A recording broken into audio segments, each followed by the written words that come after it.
नमस्कार, मैं हूं आपके साथ प्रियांशु शर्मा और आप देख रहे हैं Chanakya news India live TV. चलिए रुख करते हैं आज की तमाम खबरों की ओर।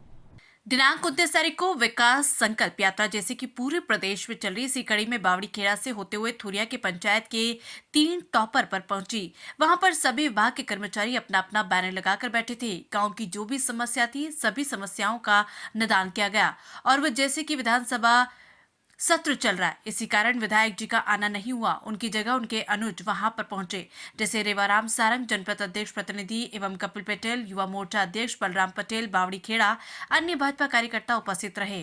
उनमें हमने बात की तो उन्होंने क्या कुछ कहा, सुनिए। वहां पर क्या घटनाक्रम रहा, क्या क्या लोगों की समस्या थी, क्या क्या समस्याएं विधायक जी के अनुज ने समझी। सारंग जी जनपद अध्यक्ष प्रतिनिधि उन्होंने क्या कुछ कहा वहां पर, वो भी सुनिए। इस खबर को पूरी तरह से कवरेज किया गया है। जी के नेतृत्व में विकसित भारत संकल्प यात्रा आज ग्राम थुरिया पठार में आई है। केंद्र शासन की जितनी भी योजनाएं हैं और राज्य शासन की जो योजनाएं हैं सब हितग्राहियों तक उनको लाभ मिले और हमारा हर गांव विकसित हो, जिससे एक विकसित राष्ट्र की परिकल्पना साकार हो सके। इस उद्देश्य के साथ ये यात्रा आज ग्राम थुरिया पठार में आई थी और सरकार के सभी विभागों के कर्मचारी और जनप्रतिनिधिगण और ग्रामीण जन इस यात्रा में शामिल हुए और निश्चित तौर पर जनता की समस्याओं का समाधान कर शासन की मूलभूत योजनाओं से इन सबको लाभान्वित किया जाए। भैया रोड की बहुत बड़ी समस्या थी, क्या हुआ उसका रोड का? आज ये बताते हुए बड़ा हर्ष है कि माननीय मुख्यमंत्री जी ने विधानसभा विकास कार्यों की सभी विधायकों से सूची मांगी थी। उसमें प्राथमिकता के साथ चुनाव के समय हमने ग्रामवासियों से वादा किया था कि चुनाव जीतने के बाद सबसे पहला कार्य थुरिया पठार को बागानी खेड़ा से जोड़ने के लिए जो रोड की इनकी मांग है उसको हम सबसे पहले पूरा करेंगे।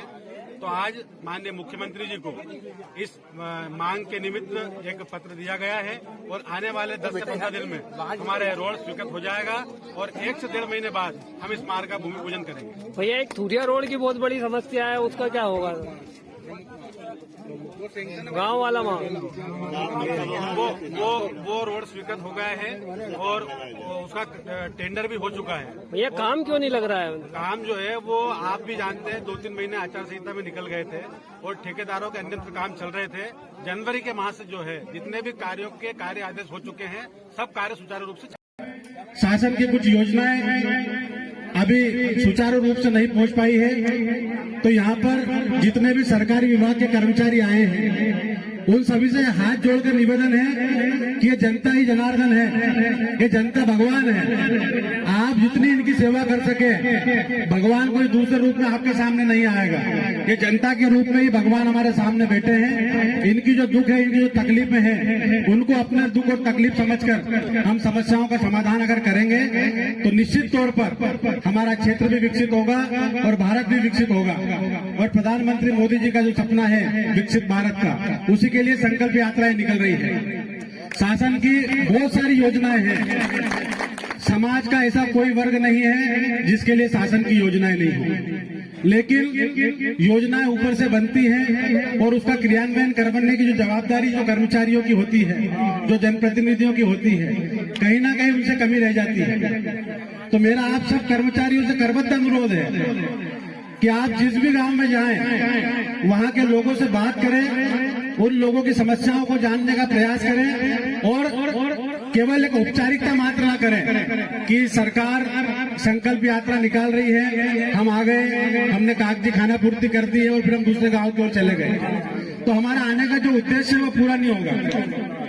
गांव में बहुत सारी छोटी छोटी समस्याएं हैं, आप सब लोगों के समक्ष समस्याएं समय समय पर पहुंचती है, लेकिन हम उनका समाधान नहीं कर पाते हैं। तो उसके पीछे कारण जानिए कि क्यों नहीं हो रहा है। अब अभी पटवारी जी ने बनाया कि यहाँ राजस्व की जब भूमि नहीं है तो पट्टे नहीं हो पा रहे हैं, शौचालय नहीं हो पा रहे हैं। महिलाओं के लिए कितनी महिलाएं अभी बाकी है जिनका लाडली बहना में पंजीयन नहीं हो पाया है। छोटी छोटी बहुत सारी समस्या, उज्ज्वला का गैस कनेक्शन इनको नहीं मिले हैं, प्रधानमंत्री आवास से कई लोग वंचित हैं, शौचालय हर घर तक नहीं बन पाए हैं।